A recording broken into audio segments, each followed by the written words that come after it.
Has your brother locked you away to steal your kingdom? Has your cousin beat you to the treasury and stolen your crown? Have you succumbed to illness and predeceased your father, the king? Hi, I'm Veronica Fortune. Past is the podcast about those who would never rule. Please join me to hear the stories of the almost kings and queens of history.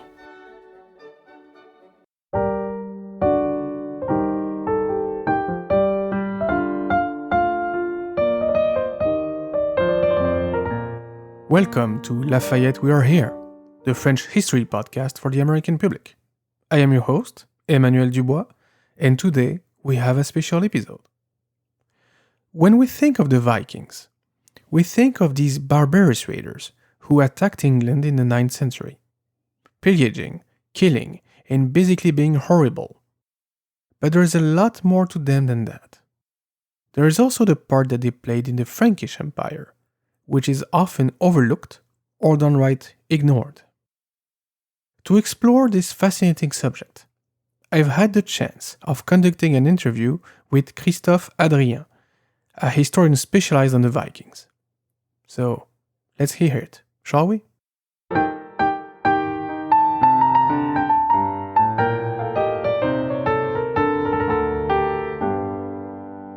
It is my pleasure to have on the show Christophe Adrien, historian and published author specialized on the Viking world. We're going to have a discussion on these famous Scandinavians, and especially their impact in what is now France. So, Christophe, please introduce yourself, your work, and then answer me that question. What is a Viking exactly? Well, thank you for having me on your show. I'm CJ Adrien. I am a published historian on the Viking Age, as well as an author of historical fiction novels about the Viking, or the Vikings, specifically the Viking invasions of the southern Brittany region of France. It's really niche. But generally, you always start granular and then you kind of build out from there. But that pretty much summarizes what I do in a proverbial nutshell. As far as what is a Viking, that's always a fun question to answer. It's more complicated than you might think. Where I usually like to start is the etymology of the word Viking. Where does it come from? Nobody knows. We have absolutely no idea. Some people think it comes from Norwegian for like a Vik, like the fjord, the Viks in Norway. But that's been pretty much disproven.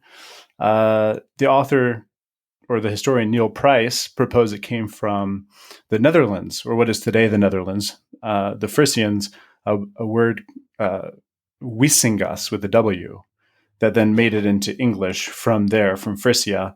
Wisingas in Frisian meant pirate. And then the Vikings, of course, when we say Viking today, we're referring to all Viking Age Scandinavians roughly between 793 AD and 1066 AD. Back then, the word wasn't used. It didn't show up until much later. We have some mentions of it in the Icelandic sagas, which are 13th century, but really didn't jump into English until the early 19th century. So I understand that you have a passion for the island of Noiremoutier in Brittany, in France, and its regular invasions by the Vikings. So what is so special about Noiremoutier and its link to the Vikings? Well, if you ask historians in the Anglophone world, nothing. But it's interesting because that part of the Viking Age is so it has classically been ignored, partly because the people who were studying it were in France and they were speaking French. And of course, in the Anglophone world, if you didn't speak French, then you didn't have access to the research being done.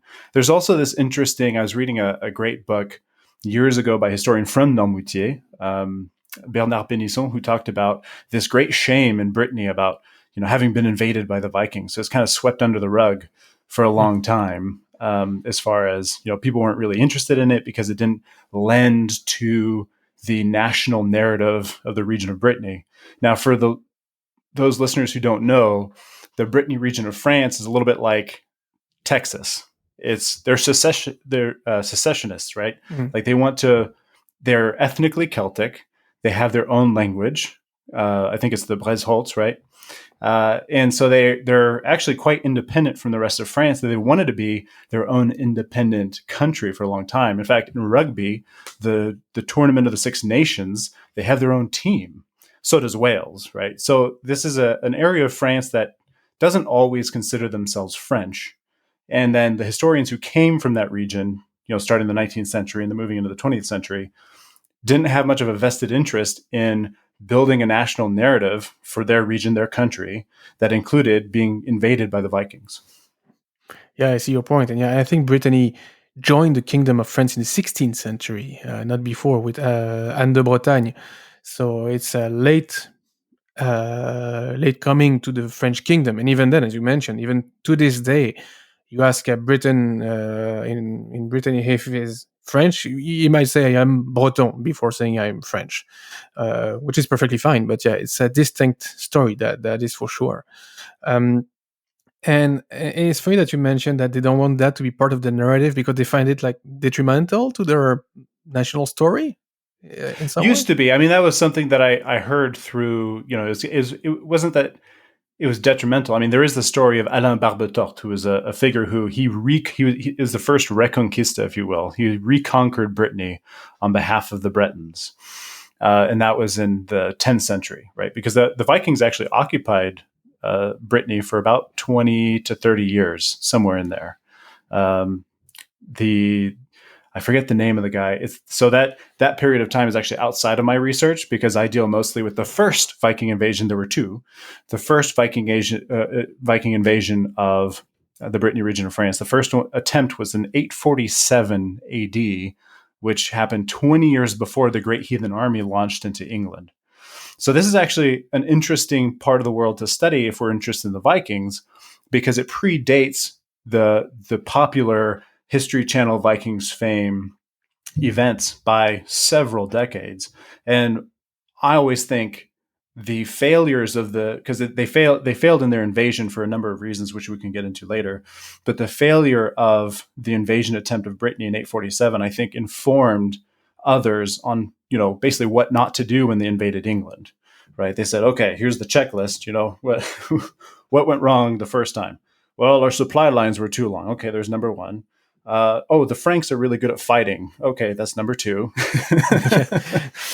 Yeah, it's very interesting because, as you said, when we think of Vikings, we think of what they did in England all the time. Because most of the material, be it professional research or entertainment, movies and books and whatnot, 98% of it is the English side. Nobody mentions the French. I'm sure if you were to ask even people that know a bit of a Viking story, they would say they never came to France. They didn't care about France. Well, yeah, they did, and they did it more than once. In Brittany, I know they went to Paris. I think they besieged Paris once, if memory serves. 3 times actually. 3 times. There you go. I actually have a funny anecdote on that one. I was actually, so we all think of the fall of Rome, right? Like we think there was only one. But it turns out before Rome became a very powerful empire, they were sacked by the Gauls like 3 times.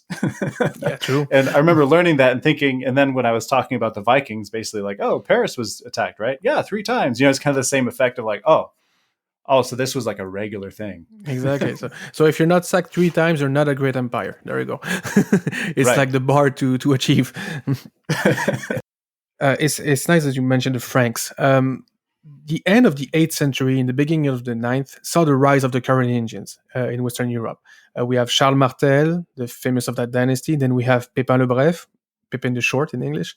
And then Charlemagne, who becomes emperor in 800, is the first man to have that title west of Byzantium since the fall of the Western Roman Empire in 476.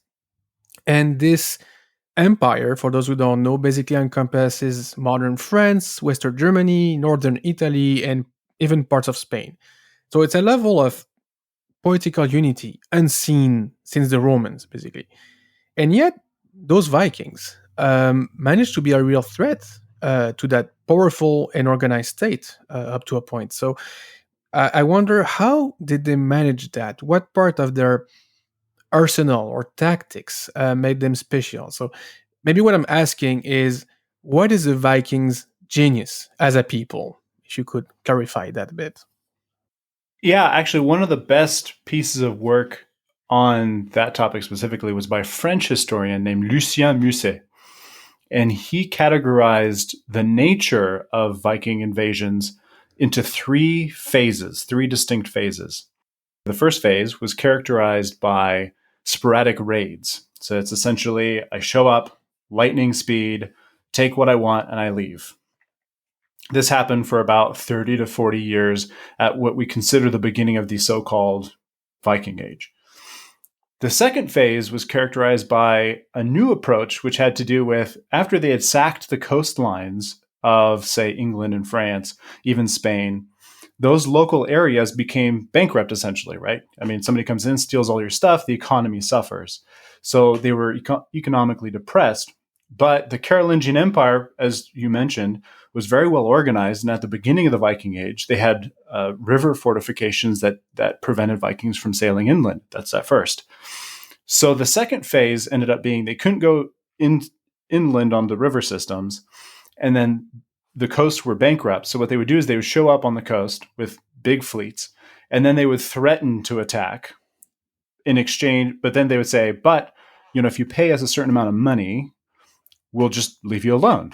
And that became known as the Danegeld, right? The payment to the Danes. And that actually, the first incidence of that happened in the Brittany region of France. So the Danegeld, they showed up, they were like, oh, we're going to kill everyone here. And unless you give us a lot of silver. And here you go. And then the next year they came back and they said, we want more. The third phase of the Viking expansion is when those kingdoms that were paying the Danegeld could no longer afford it. So then what the Vikings did was they said, well, now they're completely bankrupt. So what do we do? Well, they would invade that territory, but they wouldn't occupy it in the traditional sense. What they would do is they would put in a puppet autocrat. And we see this best actually in the invasion of England, of Northumbria, when they remove King Aella, and then they put in, I think it was his brother, as the puppet king. And then that monarch would set up the entire economy of the region to funnel all of the wealth up directionally and then out to the Vikings. So there was an intent behind what they were doing. This wasn't just a random, oh, hey, we're just going to come over and raid. Maybe at the beginning there was a little bit of that. But at each step of the way, the more we learn about them, the more we see the sequence of events as part of a larger narrative, we realize there was intent behind what they were doing. Now, that intent would have meant nothing if they hadn't invented the longship. So really, what allowed the Vikings to even do this in the first place was the invention of the longship. And that's a really interesting story in and of itself. How did Scandinavians come up with this design? And we actually have, it going back, I think it's 2,000 years, there's this boat called the Hjortspring boat. And it's on display at the Roskilde Ship Museum. And it was long, like a long canoe. It was based off of the Celtic skin boat tradition, but then it had a couple of variations where they started inserting lap strakes. So it's kind of a complicated design, but then they made this long, boat, and then it was paddle only. So they didn't have oars, it was just paddles. They didn't have a sail. And from that, they developed more ocean-going type of ships. I'm spacing on the name of it, but the next iteration is like a 7th century boat, and it had a sail. But what it didn't have was a keel. So it was very unstable in the ocean, so they couldn't go very far.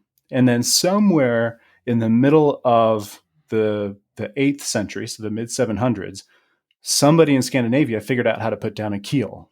And suddenly these riverboats that were used for the fjords in Norway or the bays in Denmark, or the different islands that they have, like Zealand and so forth, instead of having boats that could only go from like one small place to another, with a keel, they could put up a much bigger sail, 800, 900 square feet, and suddenly it's an ocean-going vessel. So that's the genius behind the Viking ship. It was designed for river systems and shallow waters, but with a keel, they could take it out onto the open ocean and go anywhere in the world. So that's what made them so dangerous in France. France has a ton of river systems that go out from the west into the middle of the country. There's one that goes straight to Paris. And the ability to leave Scandinavia, sail over the sea, and then navigate up the river was unique at that time in all the world. And that's really what made them so dangerous, was they could show up anywhere at any time.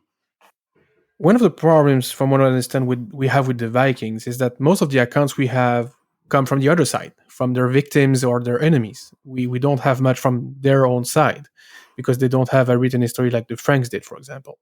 So, and what is the current state of research with modern archaeology and science regarding them, and how does it help defining a clearer and maybe more accurate picture of their civilization and maybe their motivation for going out of the country in the first place? Because I understand it could be political reasons, or could be climatic reasons, or social reasons. I'm sure there is more to it than just let's go out and let's raid people. Right. It's all of the above, right? Yeah. The reasons for the Viking, what's now referred to as the Viking diaspora, which I believe was first coined by Neil Price, in this exodus where they left home. Why did they leave home in search of treasure? That's actually, my research specifically deals with that question, but a very narrow scope of it, because no singular reason caused them to leave home. For a long time, historians thought, oh, what's the proverbial straw that broke this camel's back? And then every time they look at one cause, it would explain a little bit, but not everything. And then they look at another one, and only to realize that really is a combination of multiple causes that led to the Vikings wanting to leave home. To your point on yes, their victims were the ones who could write things down, and so they were often demonized. Although there is an acknowledgement in academia that, in no uncertain terms, what the Vikings were doing as part of their activities was absolutely barbaric. So we cannot ignore the fact that what they were doing was pretty savage. And so, in revisionist history, modern revisionist history, there's more coming to light of like, the sagas tell us they bathed once a week, which is what's kind of unusual. Because if you think about in Christendom, so all the lands that were Christian, who was it? It was John of Wallingford, this monk in England, who famously wrote, "The smellier we are, the holier we are," because vanity was a sin. So bathing too often was seen as being a sign of vanity. When the Danes invaded England and then they carved out the Dane law, we have lots of writings from the Saxons, the Anglo-Saxons in Wessex, complaining about how pretty they were. They're well bathed, their hair is combed, and they're attracting all of our wives, So we are learning a lot of things about the Vikings. They're kind of, this image of them just being these brutish barbarians is false to an extent, because the acts that they carried out were barbaric in most cases, but the civilization, the culture that they shared at home was actually far more advanced than one might think. And so when you think about a Viking, they had when I get invited to do talks when I was in Leeds or I was in France, I did a conference, and people always ask kind of like, what are some weird archaeological finds? And I'm like, oh, my favorite is like they had tweezers to like pick their nose hairs, and I'm assuming this is an assumption, but if you have tweezers, you're getting that patch between your eyebrows, right? that nobody wants. They had scissors. They had grooming kits. They had things that you would see in a grooming kit today. So when you think about personal hygiene, grooming practices, they were actually what we today would consider ahead of their time, even though it regressed after the Christianization of Scandinavia. So it's this mixed picture, right? Because you have these people that are advanced. They're actually, they're not this obscure heathen, other, right? That as they've been painted, by the way, mostly by 19th century historians, because the study of the Viking Age emerged during the tumultuous 19th century, when you had a lot of nascent democracies in Europe who were trying to legitimize their rule by creating a national narrative. Same with monarchies. So you put that all into context, and a lot of what we think we know about the Vikings is wrong, but what we're learning about them is illuminating them. But going back to the first point, that doesn't excuse what they did. The Franks are not exactly nice guys all the way either. I mean, you think about the wars of Charlemagne against the Saxons. I mean, that was nasty stuff. Think of the massacre of Verdun. He killed I don't know how many thousands of them by having them baptized and never taken out of the water. So basically, you die being baptized, if memory serves, something like that. So it's the kind of story that everybody's brutal. It's a brutal time. I mean, the 7, 8, 9, 10th century, where it is brutal for everybody. So I don't want to excuse anyone, but it's part of how it was, I think. It was an age of violence, and in fact, that massacre of Verdun, which is, if memory serves me right, is something like 3,500, 4,000 Saxons were killed, and the leader of the rebellion was this guy named Widukind. And he was actually cousins with King Sigurd in Denmark. Or no, he was, what was the story? There was a connection there. Oh, he was the brother-in-law. He was Sigurd's brother-in-law. So they were actually, and so there have been theories put out there that some of what started the Viking Age, or one of the causes, was political, because the chronicler Simeon of Durham of England does mention that when Lindisfarne was attacked, some of the priests were carried out to the ocean and drowned in the sea. Some historians have postulated, could this have been, retribution? Maybe. I mean, that's really hard to prove. Yeah, it's hard to prove or disprove. But yeah, it could be a part of the equation, but it's hard to know how big of a part it was. And also, I was wondering, if we try to see the world from the Franks' perspective at the time, we see threats to them and Christianity from everywhere. You have Islam growing fast in the south and the east. You have those pagans in Central and Northern Europe, and they're all pushing on Frankish walls, if we consider this empire like with borders. So one response was obviously war, but the other was diplomacy. So Charlemagne is known for having many diplomatic links and agreements with other foreign powers. And I was wondering, were the Vikings also inclined in having diplomatic exchanges with Christians on the continent or the British Isles, even at the beginning of those raids? Yeah, that's a fantastic question. One of my favorite. The Vikings were very astute at playing politics, and the Brittany region of France is one of the best showcases of that. In 843, the Vikings sacked the city of Nantes. It was the first time that the Vikings had gone up a river system so far that they hit a major city and actually invaded it, took it over, laid it to ruin. It was described in several chronicles as an apocalypse. So 843 is a significant date because it's the first time the Vikings really made an inroad that shocked the entire empire, where they all realized, whoa, this Viking threat's a little bit worse than we thought. One of the chronicles, it was the Chronicle of Nantes, I believe, or was it it's the Annales d'Angoulême. So the Annales Anglo-Lismenses, there we go. And in French, Annales d'Angoulême, mentions that the men who attacked Nantes were Vestfaldingi, men from Vestfold. Well, Vestfaldingi is a Norwegian word, which somehow made it into a Christian chronicle. And so I always like to say, so not only did they take over Nantes, but they introduced themselves first. And it's an interesting story of how they got there. How would a chronicler have known that these guys were from Vestfold? There obviously had to be some kind of contact, either trade or some other. And we know that in the 820s, so about 20 years preceding the attack on Nantes, in the 820s, and this goes back to Noiremoutier, when the monks were fleeing the island every summer because the Vikings went back and raided every single summer. Well, a monastery is not going to replenish its silver stores every year. So obviously they're going back for something more than just attacking a monastery. And we have evidence through, there's a charter from Louis the Pious. This is the grandson of Charlemagne, who was the Duke of Aquitaine at the time. And so he put in a charter basically giving a tax exemption to the salt producers on the island of Noiremoutier during that time. I believe it was 823. And he did another one in 827.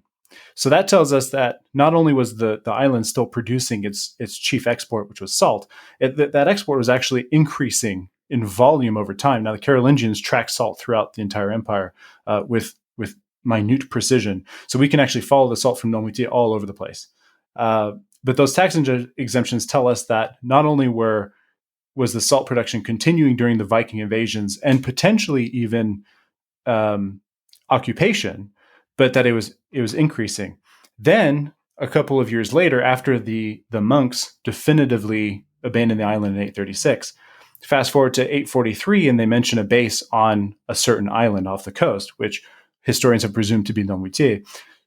And what I'm doing here is building a picture of not just showing up and raiding, but of an actual intentional plan to exploit the region, which would have inevitably led to trade negotiations, diplomatic negotiations.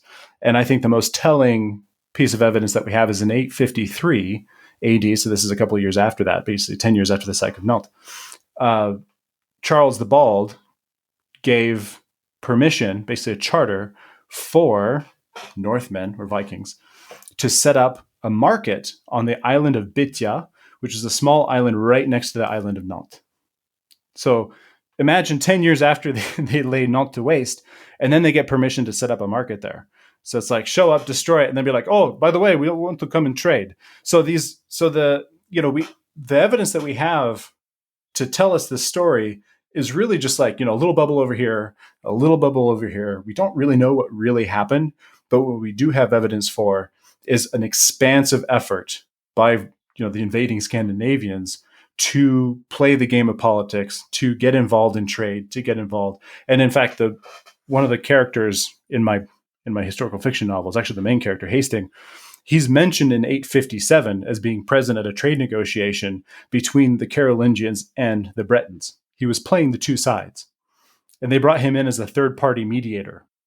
That means there is a good and well-established link. I mean, you don't do this overnight. This is years, probably months and years of sending people back and forth. And that brings a question in my mind. Do we have any sense or proof or whatever of Christians going to Scandinavian country and maybe establish trading posts over there? Do we have something like that? We do have missionaries. Mm-hmm. The Archbishopric of Hamburg was interested in proselytizing in Scandinavia. So there's some great work by Anders Winroth. I think that was his PhD dissertation about the Christianization of Scandinavia. And he talks, and he has a very good synthesis on how Christendom ended up invading Scandinavia, which is one of the leading reasons for why Vikings stopped raiding abroad, right? If they become Christian, then they can't go and slay other Christians, right? So there's this missionary in the 830s, actually. So this coincides with the early invasions of Brittany, a guy named Ansgar, and he supposedly went to Sweden, first Denmark, then Sweden. And he observed some rituals that were carried out at the temple at Uppsala, which no longer exists, although I believe they found like the old post holes where the logs were to create this temple. So he made some interesting observations, which we today look at and kind of take with a grain of salt because he's a very biased writer. So there's Ansgar, and then there were a couple of others.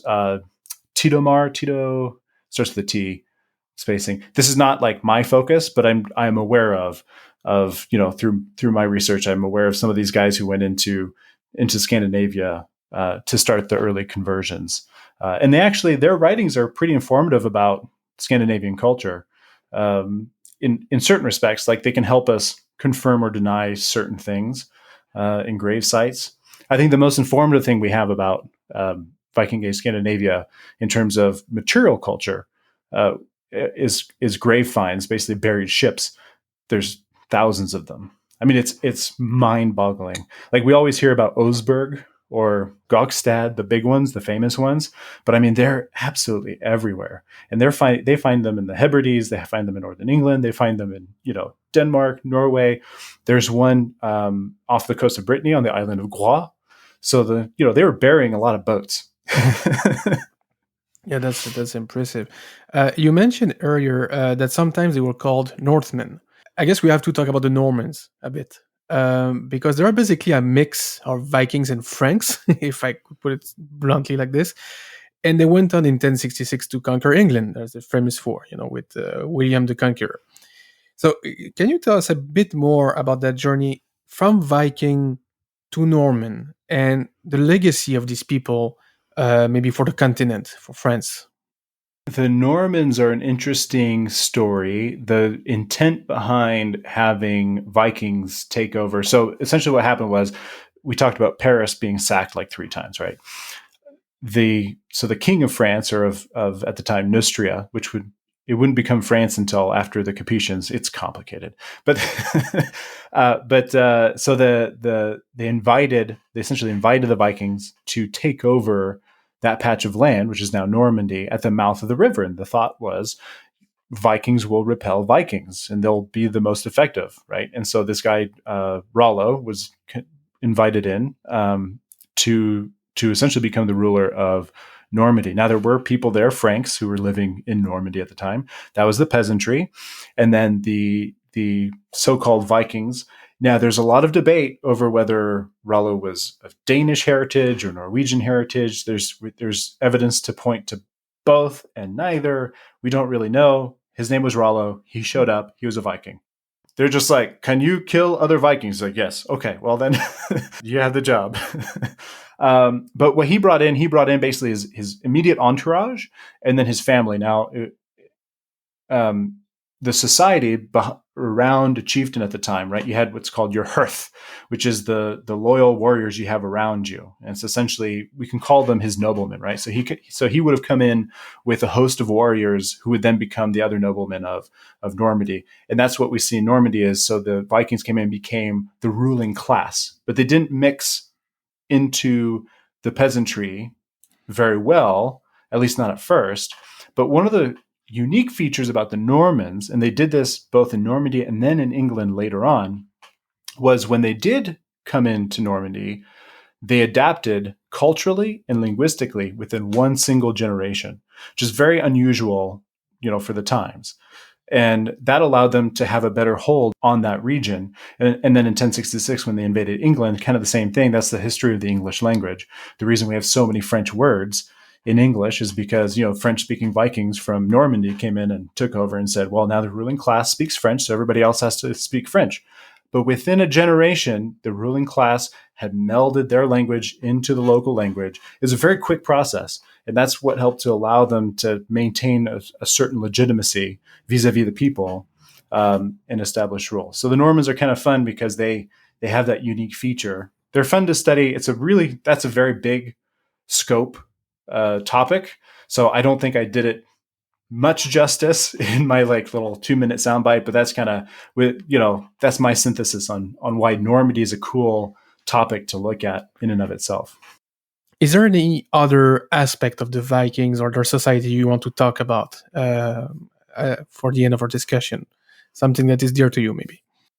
Well, as I mentioned, my research has to do with going back to the island of Noiremoutier. I don't think I talked very much about it at the beginning. What is its role broadly in the Viking Age? So we see this progression of raids in the historical record. So in 793 AD, you have Lindisfarne is sacked.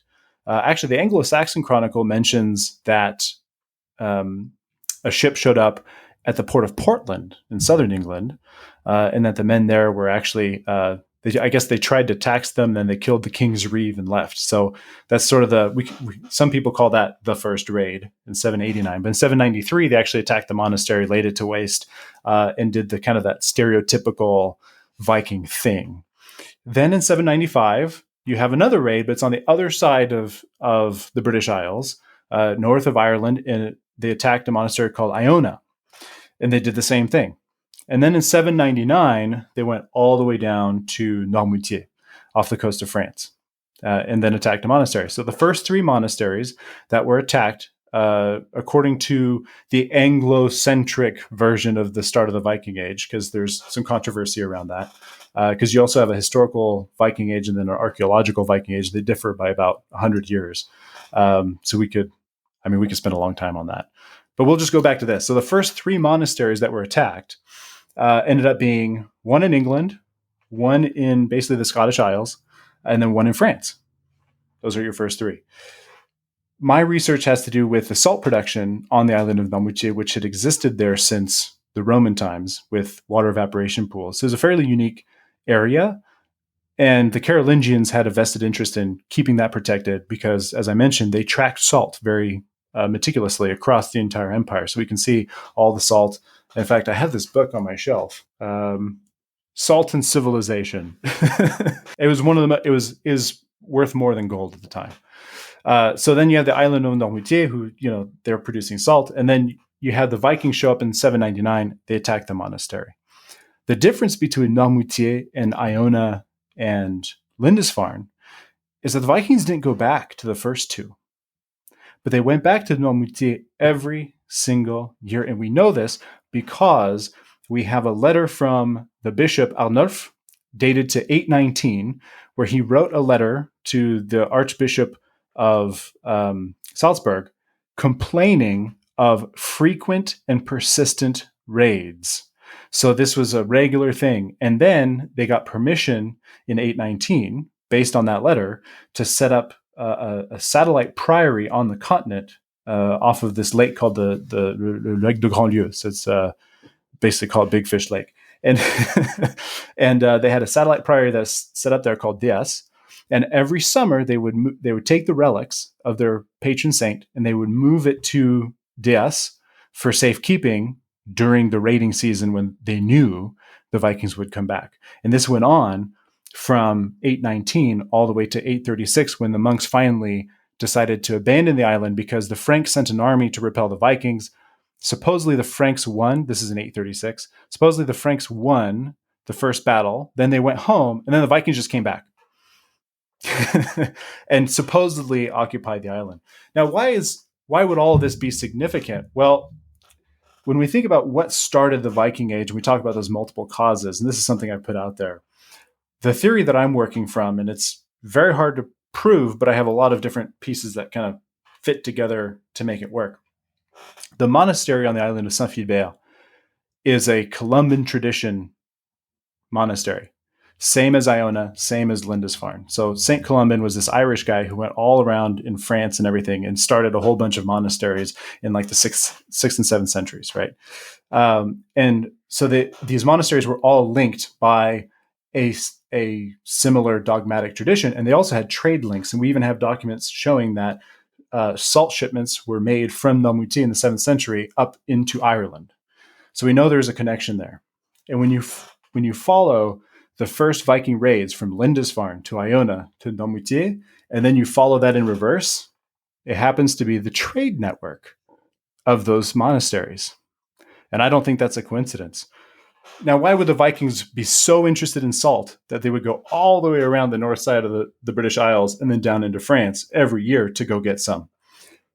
Well, if we move east to what is now Russia, we had the Swedes were moving eastward starting in the early 8th century, we think now. So that going back to that archaeological Viking Age, the archaeological Viking Age starts in the early 8th century because of archaeological finds that show that the beginnings of that diaspora started far earlier than 793 AD. They just didn't go west; they went east.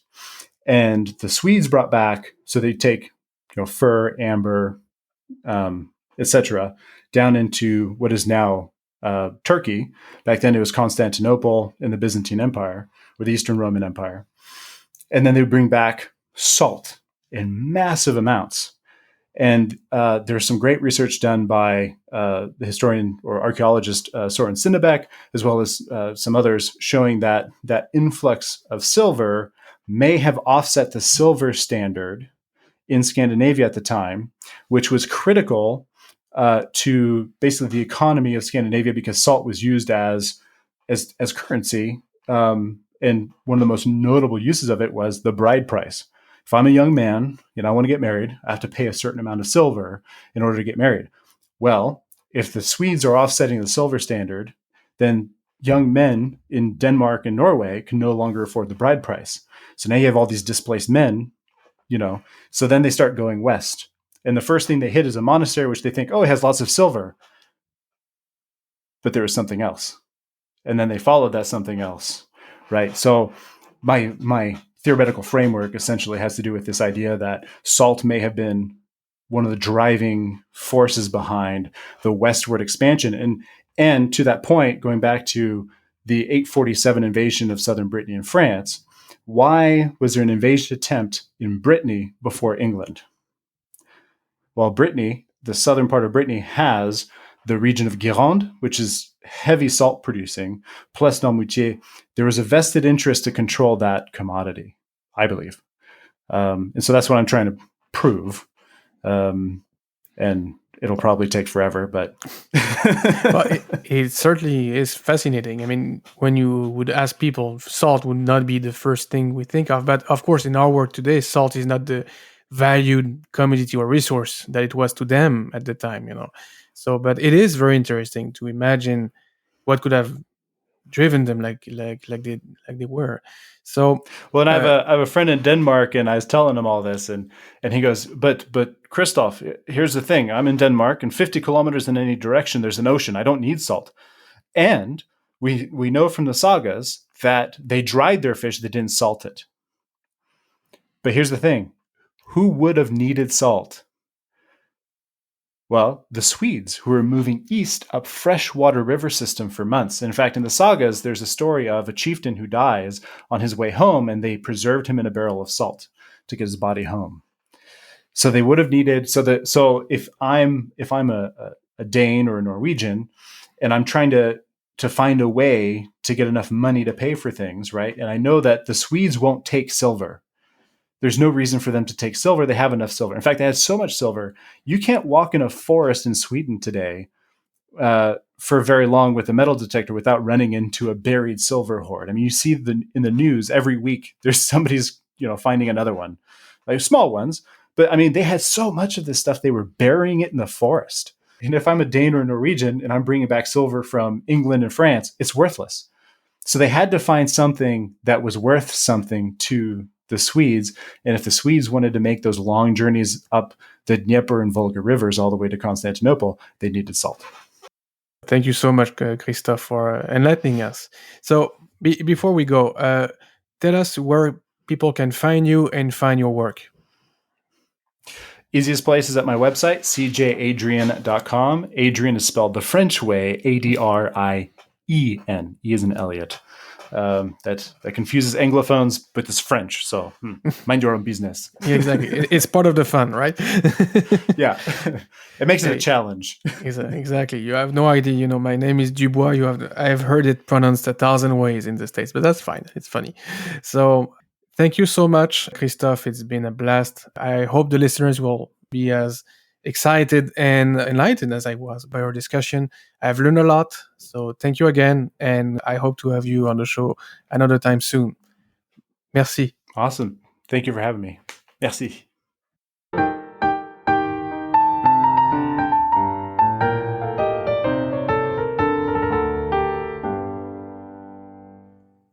I had a really great time talking Vikings with Christophe.